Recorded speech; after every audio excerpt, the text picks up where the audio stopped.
আসলে কিছুক্ষণ আগে আমি যাদের মারছি তাদের খুব খারাপভাবে মারছি, আর যারে থাপ্পড় দিছি আমার মনে হয় তার মারির দাঁত নড়ে গেছে। আমি সেই ছেলেটাকে বলতে লাগি, এই বড় লোকের বাচ্চা, ভার্সিটি কি তোর একার নাকি, নাকি তোর বাবা এটা শুধু তোর জন্য বানাই দিয়ে গেছে? এই ভার্সিটিতে যারা পড়ে সকলের অধিকার আছে নিজের মতো করে ভার্সিটিতে চলার, কিন্তু তোদের মতো বড় লোকেরা আমাদের মতো মধ্যবিত্তদের নিজের চাকর বানিয়ে রাখতে চাস। আমরা কি তোদের দেওয়া খাবার খাই নাকি, নাকি তোরা আমাদের বাসায় গিয়ে খাবার দিয়ে আসিস? এটা যদি বড় লোকদের ভার্সিটি হতো তাহলে তোরা যা মন চাই করতি, আমরা কিছুই বলতাম না। কিন্তু এই ভার্সিটিতে ধনী গরিব মিলে সবাই পড়ে, তার মানে এই না যে তোর চাকর হওয়ার জন্য আমরা ভার্সিটিতে আসছি। কি মনে করিস নিজেদের টাকা আছে বলে টাকার অহংকারী দেখাবি? যদি এতই টাকা থাকে তোদের তাহলে নিজেদের ভার্সিটি বানা আর সেখানে গিয়ে পড়। এখানে মরতে আসছিস কেন? আর টাকা আছে বলে কি যা ইচ্ছা তাই করবি নাকি? আর তোরা নাকি প্রিন্সিপাল স্যারকে ধমকাইছিস। এই কোথায় বাচ্চা, প্রিন্সিপাল স্যার কি লাগে তোদের? এত বড় হয়েও মুরব্বীদের সম্মান করতে শিখলি না? জানি না বাড়িতে মা বাবার সাথে কেমন আচরণ করিস তোরা। টাকা পেয়ে শিক্ষা ভুলে গেছিস তাই না? আর ভার্সিটি আসিস কি গুন্ডামি করতে? এতদিন আমি এই ভার্সিটিতে আছি, বিনা কারণে আমাকেও সকলের সামনে খারাপ বানানো হয়েছে। আমি কিছুই বলি নাই, কারণ আমি কিছু করলে প্রিন্সিপাল স্যারের উপরে প্রেশার আসবে। কিন্তু তোরা স্যারের সাথে অসভ্যতামি করলি, আবার স্টুডেন্টদের সাথে চাইছে তাই করতেছিস।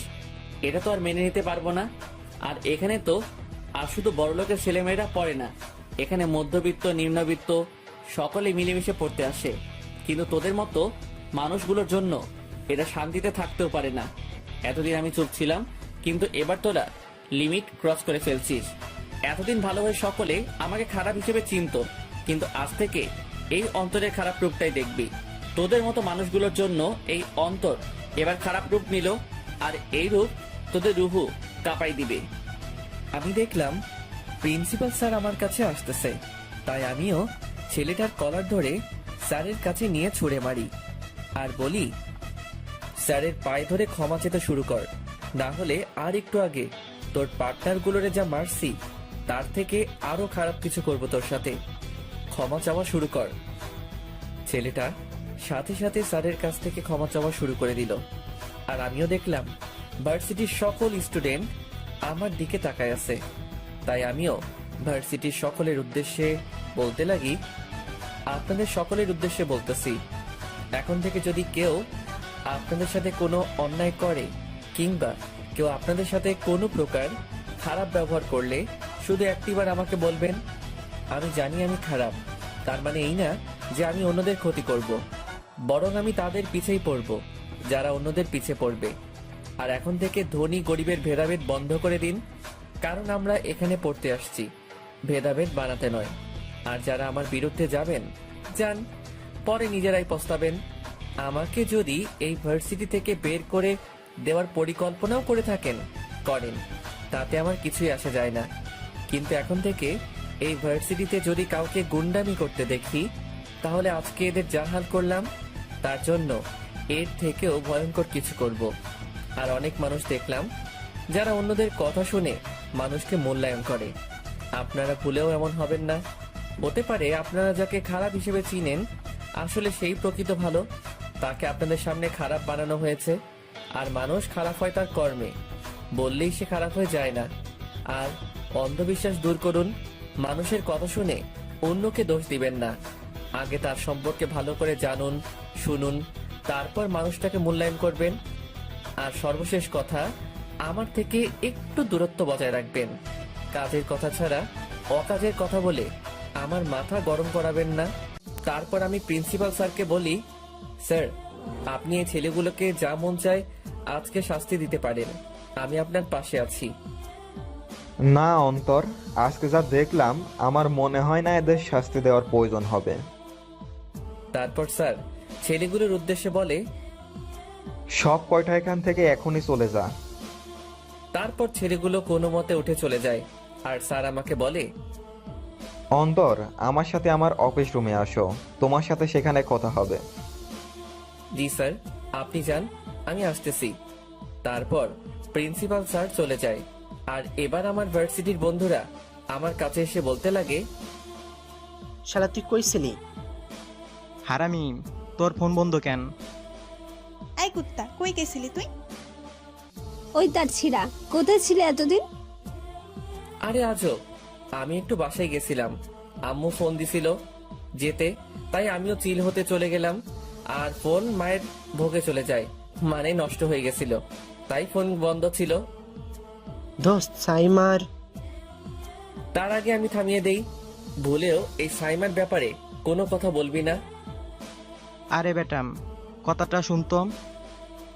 আমি তোদের সবাইকে আমার কসম দিলাম, ভুলেও আমাকে কেউ এই সাইমার ব্যাপারে কোনো কথা বলবি না। তারপর সবাই চুপ হয়ে গেল, আর আমি বলতে লাগলাম, তোরা ক্যাম্পাসে আড্ডায় বয়, আমি প্রিন্সিপাল স্যারের সাথে কথা বলে আসি। তারপর স্যারের কাছে যেতে লাগলাম। আমি কিছুটা সামনে যেতেই সাইমা আমার সামনে এসে দাঁড়ালো, যা দেখে আমার মাথা গরম হয়ে গেল। সে আমার দিকে করুণ চোখে তাকিয়ে আছে, আর তার চোখেও পানি, কিন্তু আমি তাকে এড়িয়ে চলে গেলাম, আর একবারও পিছনে তাকালাম না। তবে মনে হলো সে আমাকে কিছু বলতে চায়, কিন্তু আমার তার প্রতি আর কোনো ইন্টারেস্ট নেই, তাই আমিও সাইমার দিকে মনোযোগ দিলাম না। তারপর সোজা স্যারের রুমে চলে গেলাম। আমি দরজার সামনে গিয়েই স্যারকে বলি, স্যার আসতে পারি? হ্যাঁ অন্তর, আসো। স্যার কেমন আছেন? এই তো ভালোই, কিন্তু আজকে যা দেখলাম, এটাই কি তোমার আসল রূপ? না স্যার, আজকেই এই রূপ আমার মধ্যে জন্ম নিছে। কি করব বলেন, আমার সামনে সবাই অত্যাচারিত হবে, আর আমি কেমনে চুপ থাকতাম? তাই আমিও একটু ডেভিল অন্তর্রূপ নিলাম। আর যাই বলি, রূপটা একদম মারাত্মক ছিল। স্যার আমি নিজেও জানি না এই রূপটা সম্পর্কে। বসো। তারপর চেয়ারে বসলাম। বলো, চা না কফি খাবা? স্যার আমি কিছু খাবো না। ও হ্যাঁ, 1 মিনিট। ব্যাগ থেকে অ্যাপ্লিকেশন বের করে নিলাম। স্যার এই নিন। কি এটা? স্যার অ্যাপ্লিকেশন খুলে দেখে আর বলে, ও যাক, ভালোই, আমি সাইন করে দিচ্ছি। স্যার অ্যাপ্লিকেশন সাইন করে আমাকে দেয়। থ্যাংক ইউ স্যার, আমি তাহলে যাই, ক্লাস করতে হবে। আচ্ছা যাও, পরে কথা হবে। জি স্যার। তারপর স্যারের রুম থেকে বের হয়ে চলে যাই। পরে সব বন্ধুদের ইশারা দিয়ে বলে দেই ক্লাসে আসতে, আর আমিও ক্লাসে চলে যাই। আমি ক্লাসের দরজায় আসতেই ক্লাসের ভিতরে যারা ছিল সবাই আমাকে ড্যাব ড্যাব করে দেখতে লাগলো। তাতে আমি মনোযোগ না দিয়ে আমি পিছনে আমার সিটে বসে পড়ি, কিন্তু খেয়াল করলাম সাইমা আমার দিকে তাকায় আছে, তাই আমিও তার দিকে না তাকিয়ে পকেট থেকে ফোনটা বের করি আর ফোন নিয়ে ব্যস্ত হয়ে পড়ি। কিছুক্ষণ পরে আমার বন্ধু বান্ধবীরা আসে, তারা তো আমার চারিপাশে বসে পড়ে, তবে এমন ভাবে বসছে মনে হয় তারা আমাকে ঘিরে রাখছে। তারপর বলতে শুরু করে, আচ্ছা দোস্ত, তুই কেন তোদের বাসে গেছিলি? বিয়েতে গেলাম। মিথ্যা বললাম। কুত্তা, একা একা ভালো খাবার খেলি, আমাদের বললি না? দেখবি তোর পেট খারাপ করবে। ও মাগো, হারামজাদি কি বদদোয়া দিলি, এখনই ব্যথা শুরু করে দিল। আরে রাগ তোর ওভার অ্যাক্টিং। এখন এটা বল, আজকে এটা কি দেখাইলি তুই? কোনটা? শালা, ক্লায়েন্টের কথা বলতেছি। ওইটা তো আমার কেলমা, আর ওইটা তেমন কিছুই না। সামনে আরো দেখবি এই অন্তর কি জিনিস, তা এবার সবাই দেখবে। আমরা কথা বলতেছি, হঠাৎ আমার ফোনটা বেজে ওঠে। আমিও ফোনটা হাতে নিয়ে দেখি সাইমা ক্লাসে থেকে আমাকে কল দিছে, তাই আমিও কল কেটে তার নাম্বার ব্লক লিস্টে ফেলে দেই। আমি অনেকদিন আমার অ্যান্ড্রয়েড ফোন ধরি নাই, না হলে অনেক আগেই তাকে ব্লক লিস্টে ফেলাই দিতাম। আমি তার দিকে তাকিয়ে দেখি সে আমার দিকে তাকিয়ে আছে, আর তার চোখ দিয়ে পানি পড়ছে। আমি সেটা ইগনোর করলাম, কিন্তু সাইমার চোখের পানি দেখে আমার ভিতরটা কেমন জানি করতেছে। পরে মনকে কোনো মতে কন্ট্রোল করে রাখলাম, আর আবার আড্ডায় ব্যস্ত হয়ে পড়ি। কিন্তু একটা জিনিস বুঝলাম না, যে মেয়ে রিহান আর নিধিকে ছাড়া বসতো না, আজ সে মেয়ে একা বসে আছে। থাক, বাদ দে, সেটা তার ব্যাপার। হয়তো রিহান আর নিধি আসে নাই, তাই সে একা বসে আছে। আমিও বন্ধু বান্ধবীদের সাথে কথা বলতে লাগলাম। কিছুক্ষণ পরেই স্যার আসে, তাই আড্ডা বাদ দিয়ে ক্লাসে মনোযোগ দিলাম। ক্লাস শেষ হতেই স্যার আমাকে ডাক দেয় আর বলে, এতদিন কোথায় ছিলে? স্যার আমি বাড়ি গেছিলাম। কেন হঠাৎ করে বাড়ি গেলে? স্যার বিয়েতে গেছিলাম। মিথ্যা বললাম। কার বিয়ে? স্যার আমার বিয়ে। আমার কথাটা শোনা মাত্রই অনেকেই আমার দিকে তাকায় আছে, বিশেষ করে আমার বন্ধু বান্ধবীরা। আর খেয়াল করলাম সাইমা আমার দিকে তাকায় আছে আর তার চোখে পানি পড়তেছে। পরে স্যারকে বলি, আরে স্যার, আমার খালাতো বোনের বিয়েতে গেছি, তবে স্যার সেখানে মেয়ে দেখে আসছি বিয়ে করার জন্য, তবে আপনার সাহায্য লাগতে পারে। কি সাহায্য লাগবে আবার তোমার? স্যার মেয়ে যদি আমার প্রস্তাবে রাজি না হয় তাহলে আপনাকে নিয়ে যাব আর দুজন মিলে কিডন্যাপ করব। ফাজিল পোলা, কি উল্টোপাল্টা বলছিস? যাক, স্যার আমাকে চিনছে। যা বেটা এখান থেকে। স্যার এটা কিন্তু ঠিক হলো না। আমি আপনাকে বন্ধু বানাতে চাইছি আর আপনি কিনা আমাকে এইভাবে সবার সামনে ছোট করলেন। থাক, এই দুঃখে পিঙ্ক কালারের বিষকে নিজেকে শেষ করে দিব। ধুর, তোর সাথে কথাই পারবো না। বলে স্যার চলে গেল আর আমরাও ক্লাস থেকে বেরিয়ে গেলাম আর চলে গেলাম আড্ডায়। আমি আড্ডায় যেতেই শিয়াবের ফোন। আমিও রিসিভ করি। হ্যাঁ দোস্ত, বল। মাম্মা, তুই আসলেই লিজেন্ড। আমার চাকরি হয়ে গেছে রে। বলছিলাম না তোর চাকরি হয়ে যাবে। এখন কিন্তু ট্রিট চাই। শালা, শুধু ট্রিট না, তোর জন্য জানো হাজির। আচ্ছা দোস্ত, তাহলে রাখি, বাকি কথা মেসে আসলে হবে। ওকে মামা, সাবধানে থাকিস। আচ্ছা। তারপর ফোন কেটে দিলাম আর আমিও আড্ডায় চলে গেলাম। সেখানে গিয়ে বলি, মামা আর মামি হগল আমাদের মতো আরো এক হারামি আমার সাথে আসছে, ফুল আমাদের কোয়ালিটির। আর সবচেয়ে বড় কথা, আজ আমি হাসি খুশি আছি একমাত্র তার জন্যই। তাই আমি চিন্তা করতেছি তোদেরকে ওই হারামিটার সাথে পরিচয় করিয়ে দিব। আচ্ছা দিস। আমরা আড্ডা দিচ্ছি, এমন সময় রিহানকে দেখলাম। সাথে সাথে আমার ভিতরে শয়তানটা জেগে ওঠে। আমিও সাথে সাথে রিহানকে ডাক দিলাম। সেও আমার কাছে আসে। কি রে বড় লোকের বাচ্চা, কি খবর তোর? ভাই প্লিজ আমাকে ক্ষমা করে দে। আরে ভাই, কিসের ক্ষমা তোর? আর আজকের কিছু দেখছিস নাকি? হ্যাঁ ভাই দেখছি। মনে আছে তোর, একদিন বলেছিলাম আমারও একদিন সময় আসবে যেদিন আমি আমার খারাপ রূপ দেখাবো, আর সেই দিনই তোর কপালে দুঃখ আছে। আর কি জানি বলছিলি তুই, আমাকে জোকার বানাবি? তাহলে আজকে এই জোকারের রূপ দেখছিস? চুপ হয়ে আছে। আমি বলছিলাম না তোদের পাওয়ার শেষ করব আর নিজের পাওয়ার প্রতিষ্ঠিত করব। আমাকে তো বিনা কারণে সাইমার চোখে খারাপ বানাইছিস, আমাকে অনেক অত্যাচার করছিস, কিন্তু আমি কিছুই বলিনি। কিন্তু জানিস আমার কষ্ট কোথায় হয়েছিল? যখন তুই আমার হৃদয় পরিচয় দিয়ে সাইমার সামনে নিজেকে প্রকাশ করলি, আমার ভালোবাসা কেড়ে নিলি। ভাই আমার কথাটা শুনেন, সাইমা। চুপ কুত্তার বাচ্চা, কথা বলবি না। তোদের মতো মানুষগুলোকে আমি ভালো করে চিনি। তোদের রূপ পাল্টাতে সময় লাগে না। গিরগিটিকেও তোরা হার মানাবি। এখন সুন্দর করে যা আর আমার জন্য এক প্যাকেট ডার্বি সিগারেট নিয়ে আয়।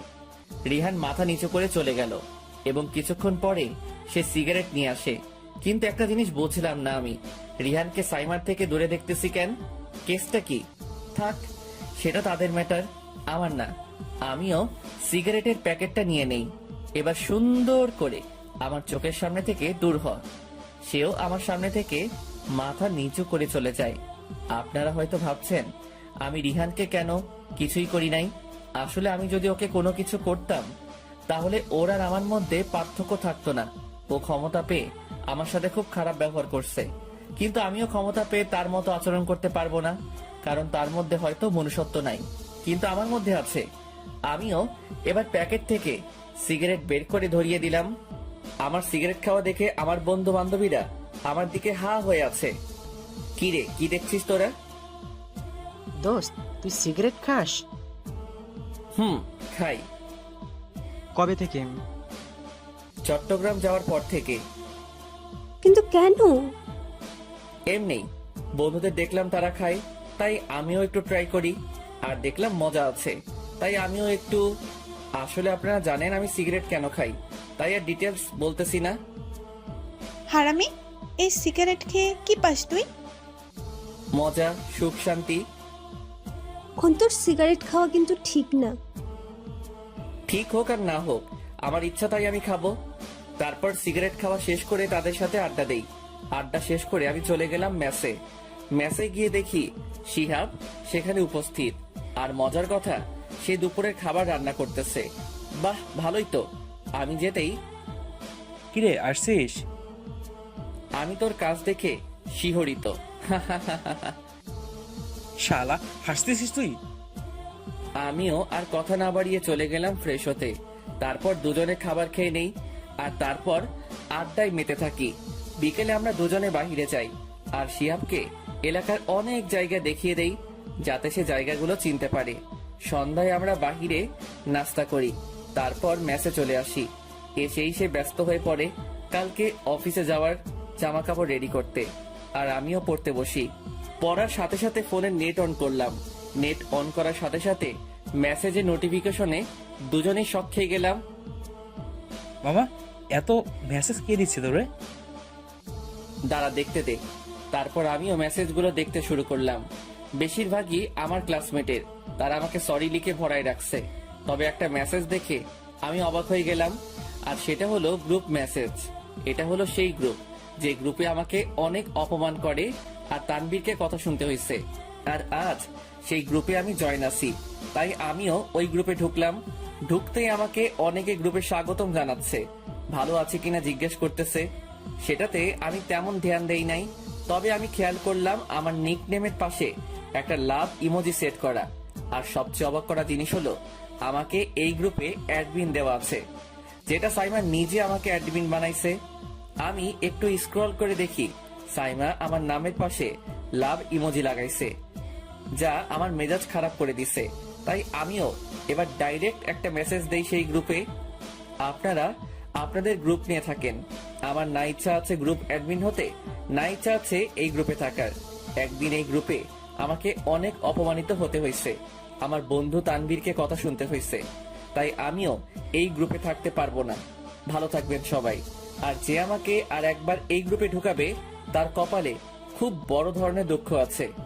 মেসেজটা দিয়েই আমি গ্রুপ থেকে লিভ নিয়ে নেই। আমার বিন্দু মাত্র ইচ্ছা নাই এই গ্রুপে থাকার।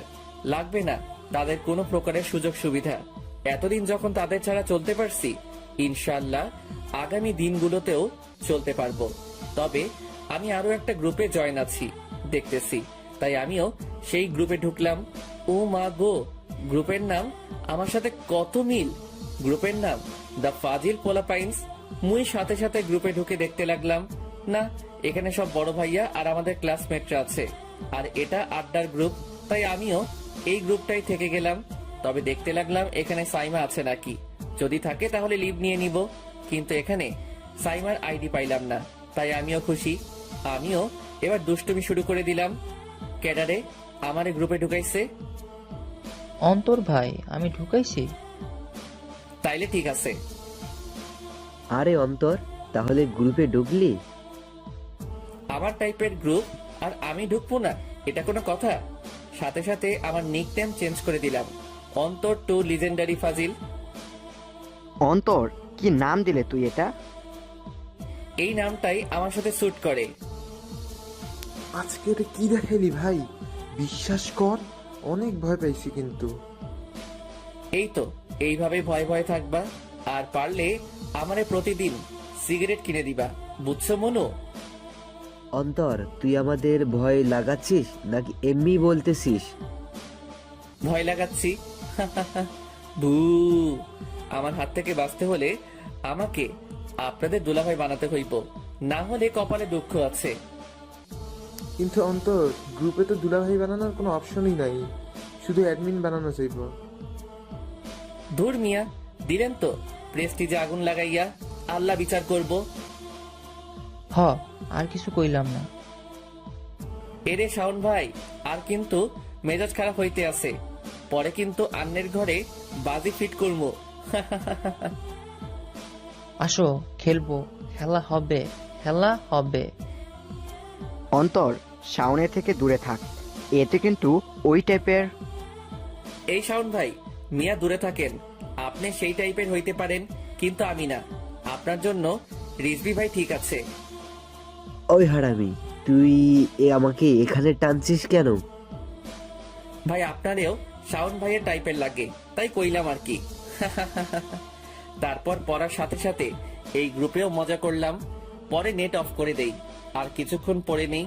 তারপর শিহাব আর আমি রাতের খাবারকে পরিবারের সাথে কথা বলে নেই। যেহেতু শিহাব আসছে তাই একজনকে নিচে আর একজনকে উপরে ঘুমাতে হবে, তাই আমি নিচে ঘুমালাম আর শিহাবকে উপরে চৌকিতে দিলাম। তবে শিহাব বলছে সে নিচে ঘুমাবে, কিন্তু আমি দেই নাই। কাল বাড়িওয়ালা আসলে আরো একটা চৌকি দিবে আমাদের, তাই আজ রাত কষ্ট করে ঘুমিয়ে পড়লাম। সকালবেলা শিহাবের ডাকে আমার ঘুম ভাঙে, তাই আমিও উঠে পড়ি আর ফ্রেশ হয়ে আসি। শালা দেখি নাস্তাও রেডি করে রাখছে, তারপর নাস্তা করে নেই। শিহাব রেডি হচ্ছে অফিসের জন্য। কাল রাতে শালারে অনেক টেকনিক শিখাইছি কিভাবে অফিসে কি করতে হবে। শিহাব রেডি অফিসে যাওয়ার জন্য। মামা, আজকে প্রথম দিন, যা শিখাইছি সেটাই করবি। শালা যাচ্ছি চাকরিতে, কলিগদের ইমপ্রেস করে কি করব? শালা সবাইকে নিজের প্রতি আকর্ষিত করে রাখবি আর ফিমেল গুলোর সামনে একটু বেশি ফানি হওয়ার চেষ্টা করবি। হতে পারে তাদের থেকে একজন আমার ভাবি হতেও পারে। ধুর শালা, আমি গেলাম, সাবধানে থাকিস তুই। তারপর শিহাব চলে গেল আর আমিও চৌকিতে শুয়ে মোবাইল নিয়ে ব্যস্ত হয়ে পড়ি। দেখলাম মোবাইল বোরিং লাগতেছে, তাই ব্যাগ গুছিয়ে চলে গেলাম ভার্সিটি গেট দিয়ে ঢুকতে দেখলাম সাইমা তার কিছু বান্ধবীদের নিয়ে আমাদের আড্ডায় বসে আছে, যা আমার মাথা খারাপ করে দিল। তাই আমিও অন্য এক জায়গায় গিয়ে বসে পড়ি আর ফোনটা বের করে বন্ধুদের আসবার জন্য কল দিব। তখনই একটা মেয়ে আমার সামনে এসে দাঁড়ায়। মেয়েটাকে আমি চিনি না। আমি মেয়েটাকে বললাম, জি আপু, কিছু বলবেন? মেয়েটা আমার সামনে বসে পড়ে আর আমাকে প্রপোজ করে বসে। আমি মেয়েটার কাণ্ড দেখে থ হয়ে গেলাম আর রেগেও গেলাম। মাথার তার ছিঁড়ে গেছে নাকি আপনার? হ্যাঁ, তাই তো তোমাকে প্রপোজ করলাম। Please accept me. আমি সব সময় তোমার পাশে থাকবো, কোনো দিন তোমাকে ছেড়ে যাব না। দেখুন আপু, আমি এসব প্রেম ভালোবাসায় নাই। আমার মনে এখন আমি নিজে, আমার বন্ধু বান্ধবীরা আর আমার পরিবার আছে, আর আমি এসব প্রেম ভালোবাসায় ইন্টারেস্ট না। তাই প্লিজ আপনি আমার সামনে থেকে যান। কেন তোমার ভালোবাসার প্রতি ইন্টারেস্ট নাই?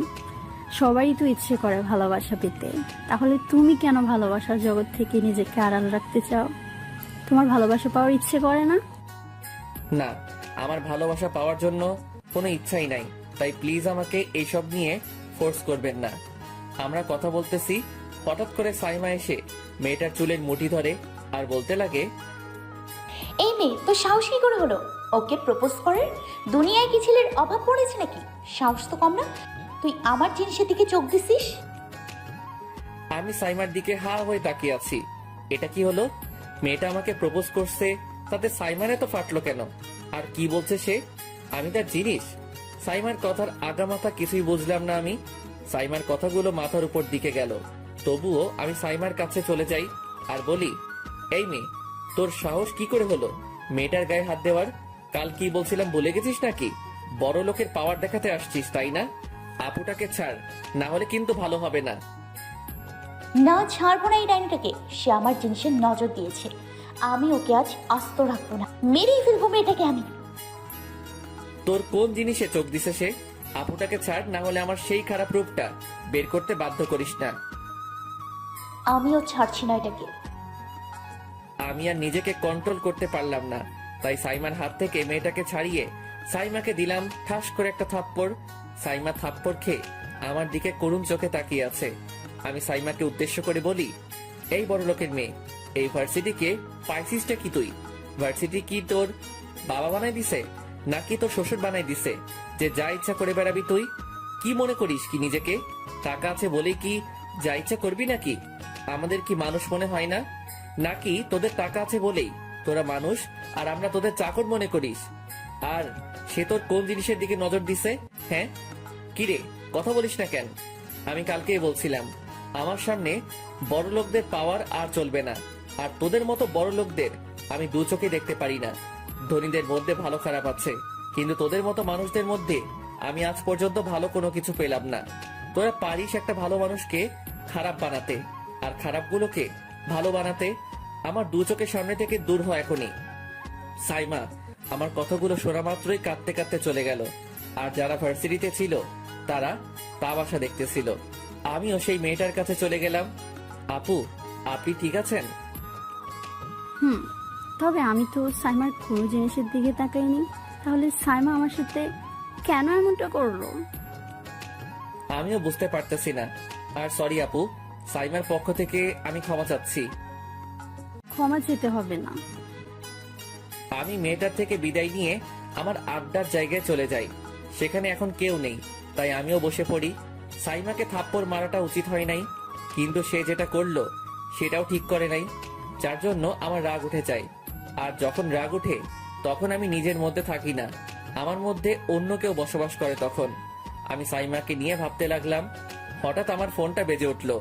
দেখলাম শিহাব ফোন দিল। আমিও রিসিভ করলাম। কিরে মামা, কাজের মধ্যে ফোন দেয় নাকি? সালা, আমার অফিসে কাল লাগেনি? কি কস মামা, কাউরে সবল দিল না তো? আরে বেটা, যার জন্য আমি সিগারেট ধরছি সেই সুরভি হারাম যদি আমার অফিসে কাজ করে, আজকে আমাকে অফিসে দেখে আমাকে ড্যাব ড্যাব করে দেখতেছিল। এখন কি করব? আচ্ছা শোন, তাকে চিনেও না চেনার ভান করবি, আর তার সামনে অন্য মেয়ে কলিগদের সাথে ফ্লার্ট করবি, বুঝছিস? আর সে ডাকলেও প্রথমে শুনেও না শোনার ভান করে থাকবি, পরে তার ডাকে সাড়া দিবি। তবে ভুলেও তার সামনে গলে যাবি না, একদম স্ট্রেট থাকবি। ঠিক আছে, থ্যাঙ্কস দোস্ত। আচ্ছা রাখি, কাজ আছে। রাখ। তারপর ফোন কেটে দিল। আর আমার বন্ধু বান্ধবীরাও হাজির। কিরে, তোরা এত লেট কেন? আরে বেটা, সবাই একত্রে আসবো বলছি, কিন্তু এই বজ্জাত হাঁটার জন্য লেট হয়ে গেল। ময়দা মাখতে মাখতে লেট করলো। কি বললি? আমি ময়দা মাখি? আরে রাখ তো তোদের আটা ময়দা, বাকি দুইটা কই রে? আদিব আজকে আসবে না? কি রে, বউ জামাইটারে মিস করিস না? হ্যাঁ, মিস করি তো। আসলে হাতটা না অনেক চুলকাচ্ছে, তাই হাতটা এক্ষুনি পরিষ্কার করার জন্য তোকে খুব মিস করতেছিলাম। এই জামাইকে মারবি নাকি? আমি কিন্তু পুরুষ নির্যাতন মামলা করবো। অনেক ফাসলামি হয়েছে, এবার ক্লাসে যাই, আজকে এমনিও লেট হয়ে গেছে। তাহলে চল। তারপর চলে গেলাম ক্লাসে। দেখি স্যার ক্লাস করাচ্ছে। লও ঠেলা, এবার কি করি? স্যার আসতে পারি? বাহ, কোথায় ছিলেন আপনারা? স্যার ছিলাম তো বহু দূরে, তাই আসতে একটু লেট হলো। তুই বহু দূরে ছিলি তাই না? মিথ্যে কথা বলছিস কেন? তুই বাইরে থাক। স্যার, এটা আপনি করতে পারেন না। আমার মতো নিরীহ পোলাটারে এইভাবে বাহিরে দাঁড় করিয়ে রাখবেন? স্যার, আপনার মনে কি দয়া মায়া কিছুই নাই? না, নাই। এই তোমরা ভিতরে ঢুকো, আর এই ফাজিলটা বাইরে থাক। আমি বাদে তানভীর, আশা, তোহা ভিতরে ঢুকলো, আর আমি বাহিরে দাঁড়ায় আছি।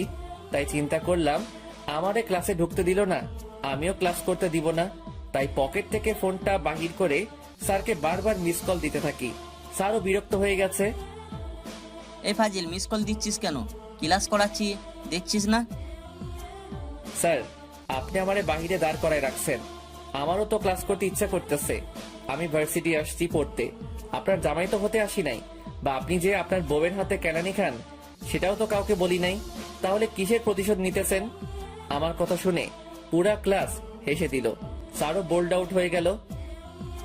হারামজাদা, দাঁড়া, তোর ক্লাস করাচ্ছি। বলেই দিল দৌড়ানি, আর আমিও দিলাম এক দৌড়। এক দৌড়ে ক্যাম্পাসে চলে গেলাম। আমার দৌড় দেখে অনেকে আমার দিকে হা হয়ে আছে। আমারে ক্লাস করতে দিব না, আর আমিও তারে শান্তিতে ক্লাস করতে দিমু, তা স্যার কি করে ভাবলো? মুইও লেজেন্ডারি ফাজিল। তারপর আর কি, চলে গেলাম ক্যান্টিনে। সেখানে গিয়ে এক কাপ কফি অর্ডার করলাম। কফি আসে আর আমিও খেতে লাগি। আসলে স্যারের সাথে আমি অনেক ফ্রি ভাবে ব্যবহার করি, আর স্যারের বাসায়ও গেছিলাম। স্যার যখন অসুস্থ ছিল, স্যারকে অনেক নির্যাতন করছি। সেই থেকে স্যারও আমার পিছে বাঁশ দেওয়ার সুযোগ খুঁজতে লাগে, কিন্তু আমি তার পিছে বাঁশ দিয়ে বসি। কিন্তু আর যাই বলি, স্যার আমাকে তার ছেলের মতোই দেখে, তাই আমার সাথে মজা করে আর এইভাবে চালাই। আসলে স্যার অনেক কড়া টাইপের, তবুও স্যারকে আমি পটাই ফেলি। এই ভার্সিটিতে দুজন স্যারের সাথে আমার খুব ভালো সম্পর্ক। এক হলো এই স্যারটা, আর একটা প্রিন্সিপাল স্যার। বাকি স্যার ম্যাডামদের সাথেও কথা বলি, কিন্তু যত সব কুকাজ করলে এই স্যার দুজনকেই বলি। আমি কফি খাচ্ছি, তখনই কেউ একজন আমার কানটা টান দিল। আউ, কেডারে? পরে দেখি স্যার। ক্লাসে এটা কি করলি তুই? আমার ইজ্জত রাখলি? স্যার, কান ছিঁড়ে যাবে, ছাড়েন। চুপ হারামজাদা, দিলি তো আমার সম্মানটা মাটিতে মিশিয়ে।